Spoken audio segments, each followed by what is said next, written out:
আসসালামু আলাইকুম। আজকের ভিডিও পাকিস্তান কিভাবে বিশ্ব জয় করলো সেটা নিয়ে। আপনারা জানেন যে পাকিস্তানের চিফ অফ আর্মি প্রেসিডেন্ট ট্রাম্পের সাথে দেখা করেছেন। যুক্তরাষ্ট্রের ইতিহাসে প্রথম কোনো এশিয়ান কোনো দেশের সেনাবাহিনী প্রধান যুক্তরাষ্ট্রের প্রেসিডেন্টের সাথে দেখা করেছেন। সাধারণত হেড অফ স্টেটসদের জন্য এগুলা নির্ধারিত, এবং খুব ভারত যেখানে সবচেয়ে বেস্ট এলাই ছিল, তাদেরও কোনো সেনাপ্রধান কখনো কোনো মার্কিন প্রেসিডেন্টের সাথে যুক্তরাষ্ট্রে গিয়ে দেখা করতে পারেননি। বাট পাকিস্তানের সেনাপ্রধান একবার নয়, দুইবার দেখা করার সুযোগ পেয়েছেন।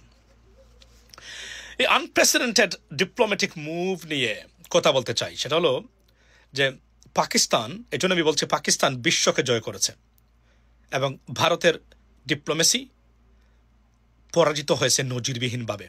আচ্ছা, গুড সাইন। মনে রাখবেন, পাকিস্তানের আর্মির বা পাকিস্তানের পলিটিক্যাল বা ইকোনমিক স্থিতিশীলতা এই দেশের এন্টায়ার নেশন নয়, মধ্যপ্রাচ্যের স্থিতিশীলতার জন্য প্রয়োজনীয়। মনে রাখবেন, ভারত পাকিস্তান যুদ্ধে যদি আপনার ভারত জিতত, তাহলে আমরা বাংলাদেশিরা ভারতীয় আগ্রাসনের কাছে আরো মারাত্মকভাবে বিপর্যস্ত হওয়ার সম্ভাবনা ছিল। এখন এই যে অ্যালায়েন্স যেটা তৈরি হয়েছে, যে বাংলাদেশের কিছু হলেই পাকিস্তান এবং তুরস্ক মাঠে নামবে, এটা একটা বাংলাদেশের জন্য সবচেয়ে ভালো খবর। এবং পাকিস্তানের আর্মির সাথে এই দেখা করার মাধ্যমে আমি মনে করি বিজেপি গভর্নমেন্ট, নরেন্দ্র মোদী বা বর্তমান ভারতীয় গভর্নমেন্টের আরও একটি খবর রচিত হলো, মানে ট্রাম্প প্রশাসনের কাছে, কারণ একটা একটা নজিরবিহীন ঘটনা। নট অনলি দ্যাট, আরও একটা ব্যাড নিউজ ভারতের জন্য তা তুলপার করে দিয়েছে, বা আনপ্রেসিডেন্টেড নিউজ যেটা বা move by the United States is that আপনার বেলুচিস্তানের যে বেলুচিস্তান লিবারেশন আর্মি, বা যেটাকে আমরা বলি মাজিদ ব্রিগেড গ্রুপ, যারা স্বাধীনতার জন্য যুদ্ধ করতেছে পাকিস্তান থেকে আলাদা হওয়ার জন্য, যাকে স্পন্সর এবং লজিস্টিক সাপোর্ট দিয়ে থাকেন ভারত, সেটাকে সন্ত্রাসী সংগঠন বা ফরেন টেরোরিস্ট অর্গানাইজেশন হিসাবে ঘোষণা করেছে যুক্তরাষ্ট্র। এটা ভারতের জন্য আরেকটি, বলতে গেলে ভারতের ডিপ্লোমেসি বা ষড়যন্ত্র মৃত্যু ঘটেছে এই ক্ষেত্রে।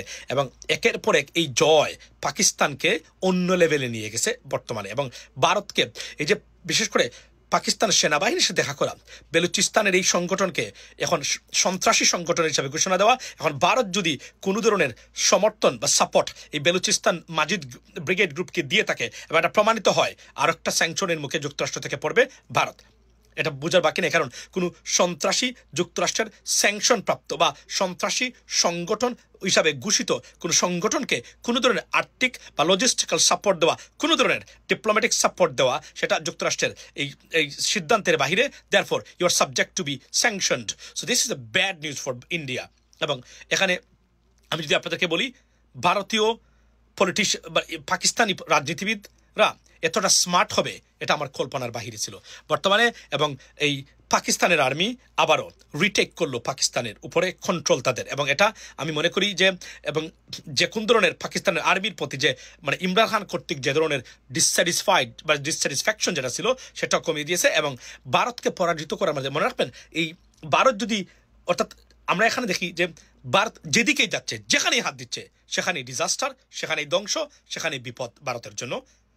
বাংলাদেশে শেখ হাসিনার থেকে শুরু হয়েছিল তাদের এই ডিজাস্টার, তারপরে টোটাল আপনার যদি দেখেন পাকিস্তান কেন্দ্রিক এই যুদ্ধটা শুরু করেছিল ভারত, বাট এমনভাবে ভারত এটাতে পরাজিত হয়েছে, এখন যুক্তরাষ্ট্র থেকেও বিতরণ হওয়ার পথে, এবং যা ক্যাটাস্ট্রফিক। এবং যদি এই ট্যারিফ যেটা প্রেসিডেন্ট ট্রাম্প আরোপ করেছেন, যদি সেটার সমাধান না হয়, শান্তিপূর্ণ বা বায়োলেট্রাল সমাধান না হয়, ভারতীয় অর্থনীতি বিপর্যস্ত হয়ে যাবে কিছুদিনের ভিতরে। শুধু নট অনলি দ্যাট, এটা তার আরও একটা প্রমাণ, সেটা হলো যে রাহুল গান্ধীর বা কংগ্রেসের ভারতের ক্ষমতায় যাওয়ার প্রক্রিয়া হয়তোবা এখান থেকেই শুরু। ভালো থাকবেন, কথা হবে অন্য বিষয়ে। আসসালামু আলাইকুম।